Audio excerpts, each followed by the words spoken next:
Hello, I'm Lucy A. McLaren, and welcome to another Introverted Indies interview. Along with my fellow author Lydia Baker, I run Introverted Indies, the YouTube channel, and our aim really was to provide fellow indie authors, fellow introverts, a platform to talk about their books, as we know how difficult it can be getting the word out about your books. So today I'm joined by Stacey L. Pierson. Hi, Stacey. Hi. Lovely to Thanks have for you here. having me. Thank you Thank for you. joining us. It's very exciting. So I'll hand over to you quite quickly, Stacey. Do you want to introduce yourself and like a brief description of your writing? Yes, I am Stacey L. Pierson. I'm a Louisiana-based horror writer, and I wrote Static, which is about a ghost being haunted by the living. It goes from dual timelines to 1998 to 2028, and there is creepiness, there is a little bit of love, but not too much, and there is an evil out to get both, and there's dream readers, which is my version of a tarot card reader. Oh, that sounds interesting. What was the I inspiration? enjoyed it. It was fun. It sounds fun. Have you always wanted to write horror? Was it kind of something that you immediately got drawn to when you started writing? I've always wanted to write. I started writing short stories when I was younger. Hmm. So it was more of contemporary, not romance. I've never been able to write romance. It just never really was my thing. Hmm. But I did some historical when I was little. Then like the short stories just evolved. And then I started writing screenplays. Okay. And none of them have ever been out and about because I was just so young. I didn't know how anything worked. Hmm. And then the pandemic happened. We Hmm. all got stuck, and my daughter actually is the reason why I wrote my first book, Vale. Hmm. She was a video game, and then after that, it just blew up, and I just kept writing, and I haven't stopped since. Hmm. It's difficult once you start. I find it personally, I don't know what I'd do with my time if I wasn't writing. I just don't understand what I did before this. Oh yeah, I get those itches where it's just kind of like, "Oh, I got an idea, I got to do something. Where's a Hmm. notebook? Or I pull out my phone, and my husband's like, "Can you please put it down?" No, I can't. I can't. Is your note section also full of just like random scenes and bits of dialogue and There's stuff in there. I don't even know what it means. I don't know where it goes. It's just there. I was hmm like, look, it'll work one day, so I just keep it. Yeah, absolutely. Because it can come at any time, can't it? And having your phone is so convenient. You just think, put that there for later. Oh yeah. I have a lot of weird, odd character names, Hmm. and it turns out that was from a. I looked a little further down, and looked turned out it was for a fantasy book, and I was like, Hmm. we'll keep it. We just don't know what's going to happen. You never know. So static sounds really interesting. I love the idea of a ghost being haunted by the living. What what kind of started that idea off? Are you someone, did you have an idea and kind of start writing? Did you plan it out before you dove into it? Oh, gosh, I love when someone asks me that because it's such a weird question. Because I will, well, first, how I always do the what if questions. I think a lot of us do. And then I was like, well, what if a ghost was being haunted by the living? And then it just kind of, there's a click. And I'm like, well, Mm. wait a second. That's not bad. Hmm. Can I come up with something? And then I only draft to like chapter three. And then Okay. after that, I'm done. I just sit down and it does its rest, and whatever happens, happens. I am literally just going with the flow. Hmm. But I always want to make sure I have those first three chapters good to go, a good setup, and Mm. that's kind of like my act one. I'm done. Time to go for the next one. And then I I just pulled from everything that I know. Like 1998 is when I graduated high school. I Hmm. had a great year. I just picked that year and I was like, you know what? That's it. I'm bringing the 90s back for myself. And I did. Nice. Fellow And then 90s I kid just, here. yes, yes. It was a great year. I mean, that's times I was in high school and I just was like, I pulled like TLC. I put that in the book. I wanted that band. So that's who I listened to. And then it was just what I wanted. And I was like, it's going to work. And so I did. And then the cover is all the colors of 1998. Hmm. So Nice. I just had to do it. Plus, I really wanted to twist the trope, Hmm. and I enjoy twisting tropes. Even if Hmm. it's just a slight little twist, I enjoy it. So Yeah. I was like, why not? Yeah. You put your own spin on it. How did you find Yeah, writing dual timelines as well? 'Cause you did 1998 and 2028. I enjoyed it. Yeah. I really did. I really did. I enjoyed it a lot. I started with the 1998 and then went to 2024, and I just needed that little bit of a kick, which is actually in the book how it switches. And once it switched, and I was good to go. Hmm. And I enjoyed it. And then when I blended it, it was completely different. Yeah. And it took some time for that book to be finished because the blending had to be perfect. And Yeah. so there was many things happening. Because it has when you're switching like that, it has to kind of make sense, doesn't it? Like when you flip between the two timelines. Oh yeah, when I did the flip, I knew that Jessie in 1998, her story was done for now, Hmm. and then I needed to get to Tatum, and I was like, I need just one swift move, and then you won't. I need the reader to everyone to realize, oh wow, I'm in 2024, and Hmm. so I literally did a swift kick in the book, and there you are in 2024, and now you're standing in the shoes of Tatum. I Hmm. just needed that, and then when it was the blending was it just worked. When Mm. the blending happened, it just organically came together, and I Mm. loved that. Yeah, that must be a very satisfying feeling. It was, and I hope that anything, if I do this again in the future, blending timelines, that it blends just right, just Hmm. perfect like that. Because it was just great. Yeah, well, it shows it was right for that story, doesn't it? That it just kind of it came together, it blended well. It was how the story was meant to be told. Oh yeah, it definitely. Because I mean, when I went through, I'll be honest with you, that was the first. I went through the first draft, and I sent it to my publisher. Said, "Look, this is what I'm working on. I have to hit the second draft," and he was like, "It's fine. You did Mm. great." And I didn't have that much to edit, and my editor was great, and she's like, "Look, this is really good," and I was Yeah, like, "This will never happen again. Never happen again." that must have been a good feeling though, because usually you think, first draft, there's going to be stuff to work on, but actually it sounds as though the way it just kind of it came together that you didn't have much Yeah, to fix. yeah, and that was, and that made me feel really good as just a writer that, and as just a person in Mm. itself, going, "This is great," and I know that it will never happen again. And I was like, I hope it does, but if it doesn't, it's totally okay. But that story, you're right, it just everything just flowed. The way it flowed, the way it ended, and the way it started, it was great, Hmm. and it's satisfying to see that it's going to be out in readers' hands. It is in readers' hands Hmm. right now, so that's really good. Yeah, it's exciting. When did it come out? It came out October 25th, so oh gosh, it's a little over Yeah, a a week week. now. Yeah. Yeah, and so it's so far it's hit two November reads for us. Some people right now that I just found out about the other day, Hmm. and so it's getting out there. Hmm. And I'm hoping that more people find it and see my little twist on a ghost trope and tell me what Yeah. they think. Yeah, it sounds very interesting. I'm certainly adding it to my TBR because I feel like horror and ghost stories in particular seem to be having like a big popularity. I know they've always been popular, but there seems to be a big drive towards horror at the moment. Um, Oh, yeah, I agree with you. I have seen there's so many vampires coming out that I am like I'm for. I'm down with. And then I'm seeing like there is some ghost books coming out and plus mine and it's just like, horror's having a time right now and mm, I'm like, let's do it. Let's just bring it back. I know yeah, Halloween just ended, but I'm not ready for Christmas. I'm ready for ghost stories and gore, so I'm ready.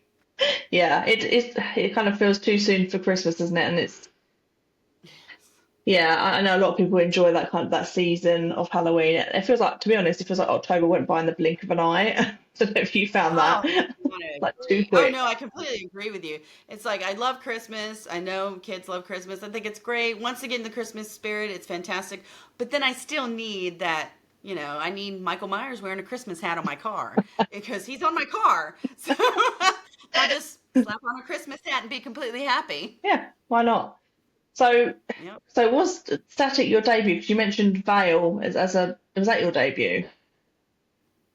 Vale, yeah, Hmm. Vale was my debut two Hmm. years ago, and It wasn't a horror. It had horror elements, but it was a Bayou murder mystery. Okay. And it's just, I took a group of kids who had secrets and lies and all kinds of drama, and just kind of like threw them into just two little towns that I used to live in, and just made Vale. And then it came out, and I only answered one of the secrets, which was the main secret, though, of all of it, which was really good. But I actually thank my daughter for it. She was sitting beside me playing Minecraft, Mm-hmm. and she says, "These guys have secrets, and you have to figure them out." It was just like that. Mm. The next 3 days, I had a whole book ready to go as far as like outlines. That's the first book I ever outlined, and I was Yeah. like, I don't know if this is going to be good, but let's try it. Mm-hmm. And 375 rejections later, I got published. Well, So that's some determination right there, Stacey. I once I started, it's like focused, and I was like, Mm-hmm. you know, if I really want this to go out, because I had it like a whole idea about it, I really wanted it to be a trilogy, Mm-hmm. but yeah, it just didn't work out that way, and I was fine with it because it's a good standalone though, Mm-hmm. which and I enjoy it.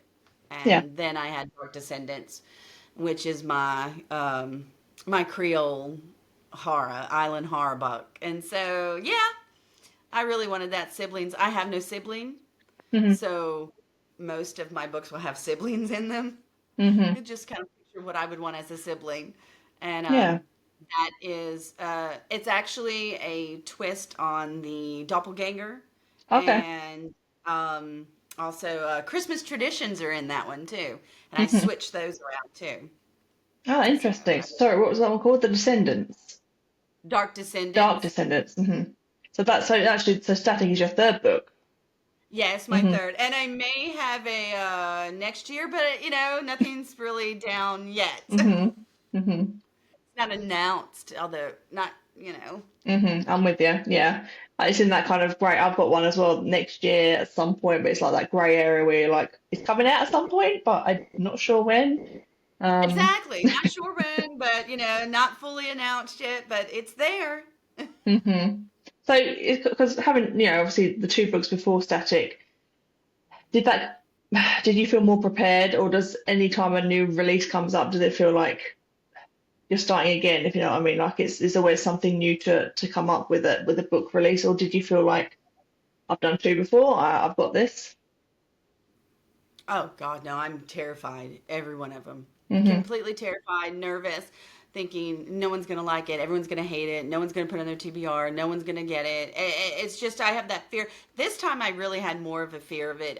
Being, I guess I don't know if it was just because of the third, but each book I always made sure they're completely different, and I won't write hmm anything like that next book. Like Right. I probably won't have Ghost in, in Mm, the next book. And if I did, there's a huge twist to why they're there. I hmm just won't specifically have it yet. And this one, I was really nervous about. I still am. It's just, it's just a feeling that I have that it's just mm, there. The next one, and hopefully from then and then and then and then, I'll always be nervous. But I always wanted to make sure that to myself, you wrote a book, you did the best you can. yeah. Once it's out in the world, you have no control, and Mm, let it go, and just start with the next one. That's the only thing hmm I can keep telling myself, and I have three of them happening right now. Yeah. That is such good advice though, because there is literally nothing you can do once the book is out there. Like you can market it and stuff, but what I've found from doing it myself and from reading experiences of other authors, you can market as much as possible, but that still has very little influence actually on how popular Yeah. your book is and how many people pick it up. I think I've noticed that more now with this book than anything, because Mm, I'm on social media and I do my market. I share. I do. I did my first advertisement for Static, hmm and it just ended, and I did it on Instagram, and then I mean, it's going to be word of mouth and mm, just one person. I mean, and I just hopefully that somebody will see something, and go, hey, man, that's a weird looking thing. Let me try it out. That's the only thing I can hope for. mm. But yeah, I mean, I am the worst marketer in the entire world. Oof, I'm just so bad at it. It's like you know, I'm just bad at it. But I try and I go with it. So That's all we can do. Honestly, I think it's difficult for a lot of us authors, introverts. It's that thing of putting yourself out there. Like we can create the book and write these stories. Because honestly, if it could be just write book, release it, not worry about any of the marketing side of things or social media, and that'd be amazing. But it just feels like Yeah. it kind of there's this whole other element to releasing a book that a lot of us perhaps are unprepared for, or it's a bit uncomfortable, that kind of selling yourself side of it. I completely agree with you. Selling me is just like it's really hard because I'm Louisiana. I'm Hara.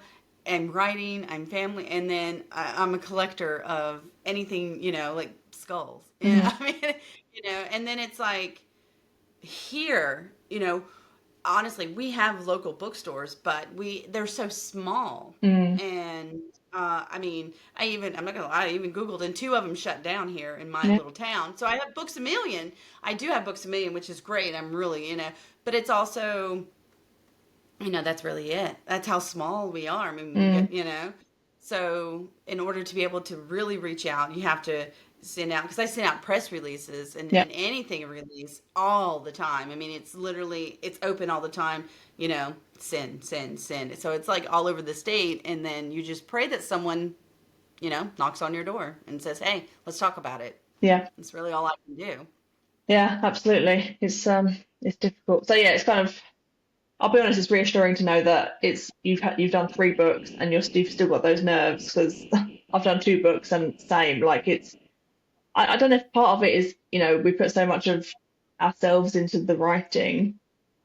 So it's kind of like putting a little piece of yourself out into the world, isn't it? And hoping it's Oh, yeah. received well, but like you said, really you can't control that. So you just have to be able to let it go and kind of compartmentalize that and just put it to one side and like you said, on to the next.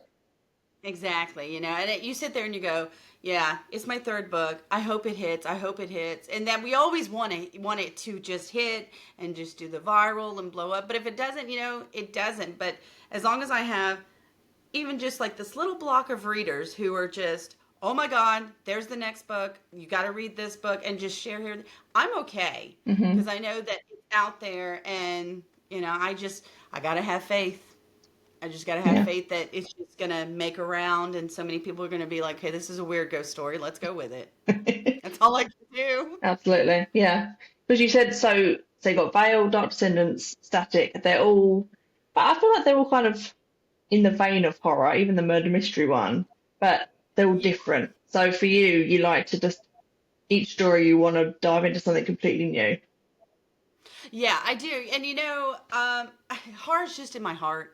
So there's always going to be something that's going to just be in there that's horror, whether it's like, you know, maybe my character sees something that's not there, or in the background, I may have a horror collection, a Michael Myers poster, anything like that, because Hmm. that's who I am. If you walk through my entire house, you'll see family pictures, you'll see some jerseys for my husband, and then like here you'll see horror books, and then I have like poppets of horror characters everywhere. So Nice.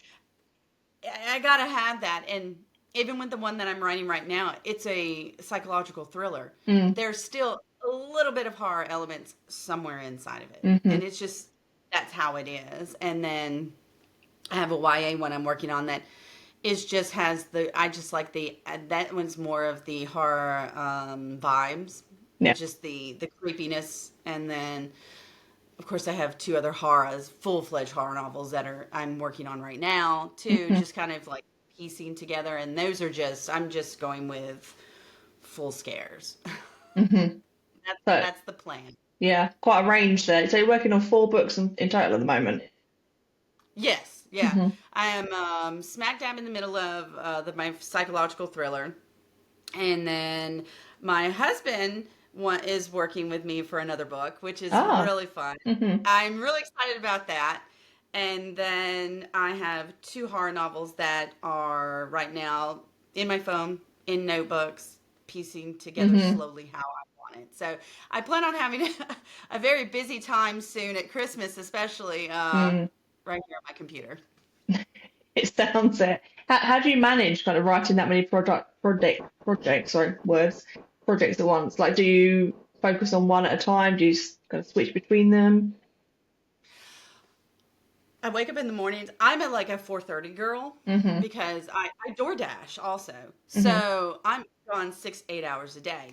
But with that, I have like four separate notebooks. Mm-hmm.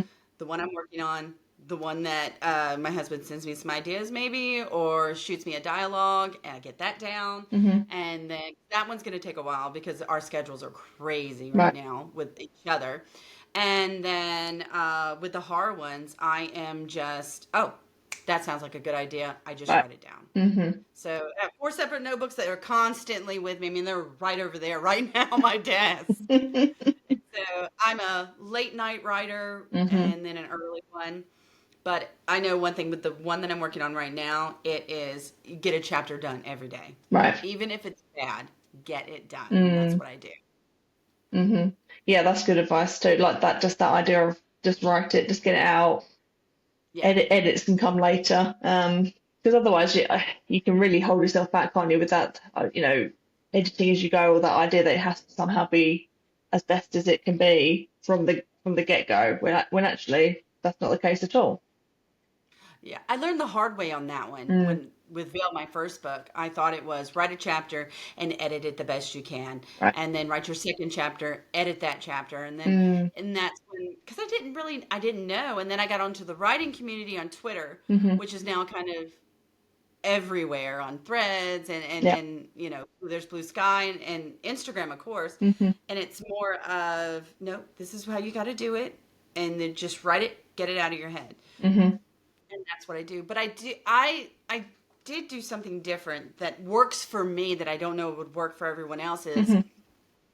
I have the idea for the book like for Static what I did was is I wrote a book report just like I would Oh, any other wow. time. Hmm. I sat down. I thought to myself, I don't really know too much about this book yet. What am I going to do? So I act like I'm a reader. I Hmm. just finished it. And I am sitting here, I got to write a book report. It's due the next day. And I was just like, okay. At that time, it didn't have a title, but let's Hmm. just say it was like Static or Ghost Story Book. And then I was like, okay, I just finished it. And that's how I was able to get through my second act with Mm, that, my ending that never changed, hmm. and then how I got my first four chapters of that book down is that I acted like I went ahead and wrote it, and then wrote a one-page book report, and that's basically what I guess in a Yeah. sense that's really it's an outline really if you really think about it. So Hmm. yeah, I kind of write an outline basically, one-page outline of all my books Mm. as a and then I just switch my mind and go, now you have to write this book that this reader wants to read. And that's what I do. Yeah, I love that. I've never heard that before. But yeah, I suppose in a way, getting in the mindset of a reader is like, okay, what do I want to see? What would I want to read in a book? Because Yeah. ultimately, it's writing what you want to read is I think is the best way to write because you can't, writing to trends, writing to passing phases. It feels like that's just you're never going to have a level of contentment with that because it's just not going to be what you really want and enjoy writing. Yeah. I've written, I've written three books that aren't published. Hmm. And I see that, and of course I pick them up and I query them every now and then to see what would happen. But I take that as like those are all practice. Hmm. I may never see them out in the world, and I'll just put them on my shelf, keep them on my computer, Yeah. and everything that I did on that is all how I just see myself as I grow as that because Mm. that's all I can really do. And Hmm. they're not going to see they probably won't see the light of day, and I'm totally fine with that because that still got me to this point to get me to where I am and how I am as a That's true. writer now because I Hmm. feel like it progressed me somehow, and I enjoy that. Mm. And so, fingers crossed, one day somebody will read something crazy. Yeah, because you're right. When each book you write, every story that you write, you grow in some way as a writer. You're learning something, and so hopefully one day they will be picked up. But even if they're not, they're still part of your journey, aren't they, as an author? Oh yeah, definitely. I mean, when it came down to, I was very lucky, and like you said, I was very persistent when it came to Vale. Hmm. I know I just never gave up. I never gave up, and it got published. And then after that, I had three more books Mm. that nobody wanted. That Hmm. I wrote, nobody wanted. It was not it. You're not going to make it, you know. And then I did come to the conclusion: if I only have one book ever around my entire life, it's more than anything that I've ever hoped for in my life, Yeah. even if it was just that one. And then I was lucky enough to have Tony at Anucci Press was like, oh wow, this is really, you know, for Dark Descendants, and then he did with Hmm. Static, and then he may not be doing the next one, but you know, Hmm. um, it just kind of like that. But I mean, just don't give up. I mean, I know we Yeah. all say that, you know, and I do admit that there are those moments where I'm like, I'm never gonna make it, Mm. and you just have to remember, even if you've done one book, or been published in a magazine, or anywhere, you've made Hmm. it. You did do it, Yeah. and you just have to realize that that's just the first step. Mm. And so I do remind myself Yeah. of that every day. Like, you've made it. Just keep going and seeing what go until your journey ends. Mm. And that's how Absolutely. I see it. Yeah, I agree. I like that way of seeing it, and I think you've done amazingly, Stacey. Like persistence paid off with Vale, like you said, because the querying journey is just a whole mountain to climb on its own, isn't it? Oh yeah, definitely. Believe me, I have drowned so many times in that Hmm. and fallen off. I just, glutton for punishment, but it's fun, and you just keep going. Yeah, and like even though you had those rejections behind you, there was still someone that read that book, and you found the right person ultimately. Because it can be hard. Did you get to a point where you were thinking, do I shelve it, or did you just really believe in that book and think, I'm going to find someone that's going to publish it? Oh, so for all of them, I give myself like with Vale, I just kept pushing and pushing and pushing. I Hmm. did 18 rewrites in Wow. that one. Yeah, I did Hmm. 18, and that's not counting the ones that I did with the editor of that Mm. book. And so, I mean, oh God, I probably could 22 maybe. I'm not even sure at this point. Mm. And then with Dark Descendants, it was never a rewrite, but it was just a push as far as like, oh, well, is an edit here and then there.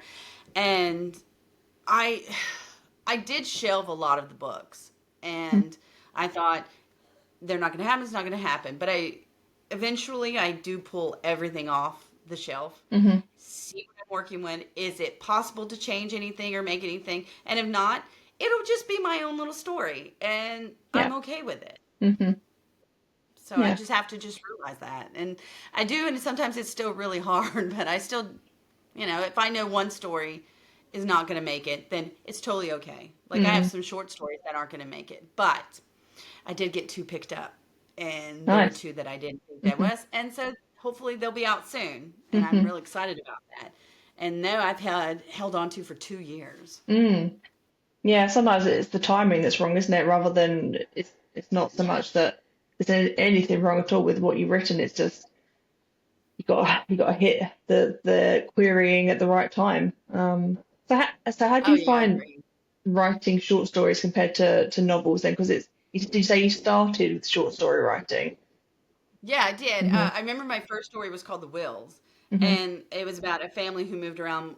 My family I was a military brat. We were Coast Guard, so we Hmm. moved constantly. And so I wanted to, instead of actually expressing myself as I would in my opinion, really out loud, like a big mouth that I possibly am, which I am, I decided to do it in writing. And then I wrote a story about a young girl who wanted to keep her friends, and it was very difficult because she never could because they moved around so much. Hmm. That was my expression to my parents, to be like, I wish that we could just stay in one spot.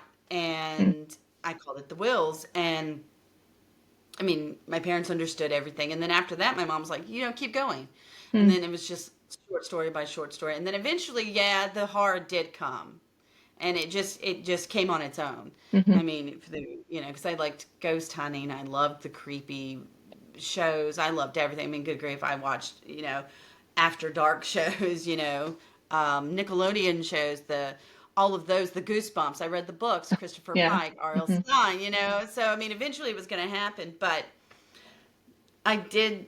I just never thought that I would ever extend it to a book before. I thought Hmm. maybe I have a short story collection or anything. And I still never. I have a lot of short stories. I just Hmm. don't have a collection yet. Hmm. So, but I mean, start off with poems if you have to. One-liners, do haikus, whatever you got to do. Yeah. Eventually, it will grow on its own, and you just go with the flow. That's what I Hmm. did. I was also Yeah. 10, so Yeah. Yeah. As I said, that sounds like, yeah, you did start writing young, but I find that's often the case. You get drawn to. I mean, that was certainly my experience being drawn to it at a young age. Like, reading. For me, it was fantasy books, but reading stuff at that age kind of really made me want to write my own story. So, was that the same for you? Were you a big reader when you were a child? Oh yeah, definitely. I had gone through all the Christopher Pikes, all the R.L. Steins I could find, Hmm. all the Nancy Drews and the Hardy Boys. We had a Dalton Books in our mall here, and they would go shopping. We would eat something. You'd find me in Dalton Books. I'd start flying through the books that I want to buy, that I'm there to buy. I'm already reading them, and I'm already putting them right back on the shelf. Going, no, I just read that one. I mean, I really loved Stacy in the Babysitters Club ones because we had the same name, so Hmm. I read everything of that. Anything that had to do with her for her little books, I read all those. Hmm. I mean, yeah. And then I will have to say though, when I was trying out, I say querying my screenplays, of course. That's what I did, and I didn't know what I was doing even then. But I had one person who told me that I was never going to do anything and that I need to quit for the rest of my life. You Mm. are horrible at this, and that was my screenplays. And I took it as a very personal thing Mm. back then, and I quit writing. And then I had a block for 5 years, Hmm. and I couldn't write a single word. 5 years straight, I had writer's block. Mm. And so I didn't realize though when a Vale came around, when that pandemic happened, that it was just unreleased. So all of these Mm. things that I'm writing that are coming out, it's like 5 years of pent up Yeah. writer anger that's coming out that need to come out. And that's why I'm so like writing constantly, working on so many different things because Hmm. I got to get them out of my head Mm. because I've been in there for 5 years going, come on Hmm. now. So, you know. Yeah. I mean, it's a shame. Like, it's a shame that you had that feedback because it can be so impactful, can't it, as a writer to hear that kind of feedback, and you just take it on board. You just think, okay, that must be true then. I don't know about you, but I find it way easier to absorb the negative stuff than the positive. Um, Oh yeah. it's horrible. It's a horrible feeling, and I just think Oh, because it's so subjective as well. I think giving that such kind of like, oh, this you definitely shouldn't write. Like, that's such firm feedback of there's no wiggle room there. But that was just subjective based on that person's opinion. oh yeah. I could go into the stuff I've gotten that is just I would never say to a human being. Mm. Like I would never have even the guts to say it. And it's like there are plenty of rejections that I don't know about you or anyone else who is going to hear this, but I have cried my eyes out in some rejections because Mm. they it wasn't the idea that they rejected the story. It was more of I felt like I was rejected. Hmm. Like as a personal thing, I was rejected by saying like you were like you're not good at this, because I used to be, before I started going, especially with my little stay-at-home mom, and I would write and I would do that, Yeah. and that was what was in my stuff, and then I actually had one person tell me that I need to stay a stay-at-home mom and not be a writer, and Mm. that is just like it is a hit, Yeah. and that one made me so emotional, and I didn't write for a while, Mm. and then I saw their manuscript wish list, and then I wrote a book just to spite that. Love it. just to get back into their just to get back into their Hmm. did they send me a rejection? Yeah, they sent me a rejection, but it wasn't as bad as the first one. Hmm. I kind of felt like that was a kickback and I felt good about it. Hmm. So hey, revenge writing is good, guys. Do it. Use those emotions. Yes, definitely. Throw some historical gothic in there. Let's do castles, murder, mystery. Let's do it. So, would you go back to writing screenplays, do you think, or was that more of a gateway to the books that you've ended up writing? Oh, wow. Yeah, I would love to go back to it. I really Mm. would. Um, I just haven't had that idea for the screenplay yet. Hmm. And yeah, I would love to. If I had the opportunity, if someone says, here, try this, or if something hit me and goes, you need to write this, I would definitely do it. I mean, in a heartbeat, I would. I rewrote a screenplay a couple of years ago. Actually, it was more than a couple of years ago. Hmm. And I tried to pitch it to see. It was right after Vale. And I felt good about it.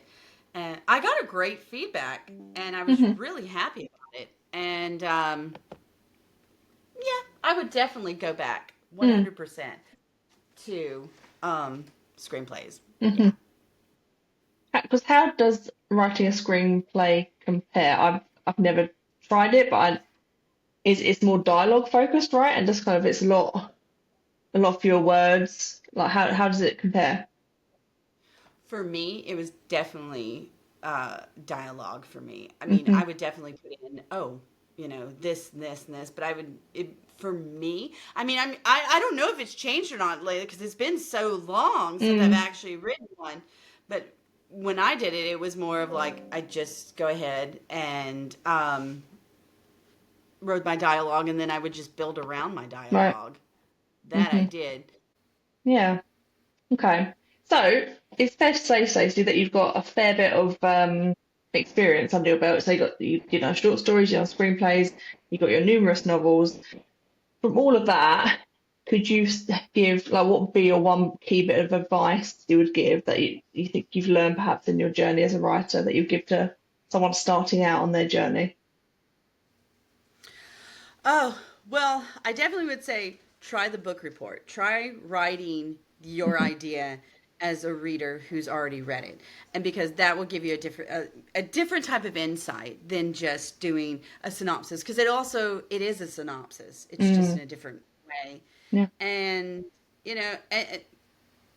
don't sell yourself short and do not delete a single thing.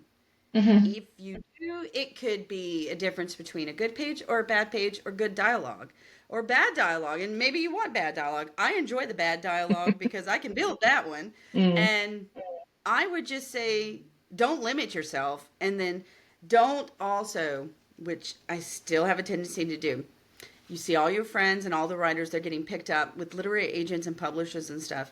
You're going to be there. Hmm. You will be there. It's just, like you said, it's not your time. Hmm. But when it happens, it's going to happen and it's going to be the greatest thing. And you're going to want to write more. You're going to want to get something down. And then you're going to want to change that and grow with your writing. Hmm. Grow with it too. So if you have an idea that's not horror, it's okay Yeah. because maybe this book's meant to be. This character's story is meant to be and go with it. So just keep growing and just never, ever give up. That'd be the worst thing to do to give up. Mm. Yeah, I love that. I completely agree. So we're going to enter our little quick fire round here before I ask you to share all your socials and Yes. everything. So one answer, no explanation. Favorite book, Stephen King's Christine. favorite game. Ooh, if we're going video games, not sure I'd have to say Mario Brothers, but I do like a good game of Uno. Ah, love Uno. Favorite film. Oh, favorite film. Right now it's The Ritual. Hmm. Favorite writing beverage. Oh, give me a good Diet Coke with some lime. I'll be happy. Nice. Okay, Christy. Well, it's been absolutely amazing chatting with you and learning about all your books. I want to read all three of your books because I'm in the horror zone right now. Murder mystery sounds great, so I'm going to be adding all of them to my TBR. But so, where can people stay up to date? Have you got a website, social media? What's the best place to follow you? Right now, on social media, I'm on Twitter, but I am back and loving my Instagram right now a lot. But you can find me there, and also I do have a link tree that has my website on there. And as far as all the books, you can get Dark Descendants and Static at Anucci Press, Amazon, Barnes and Noble, and Vale. It is coming and going out of print because the publisher unfortunately shut down.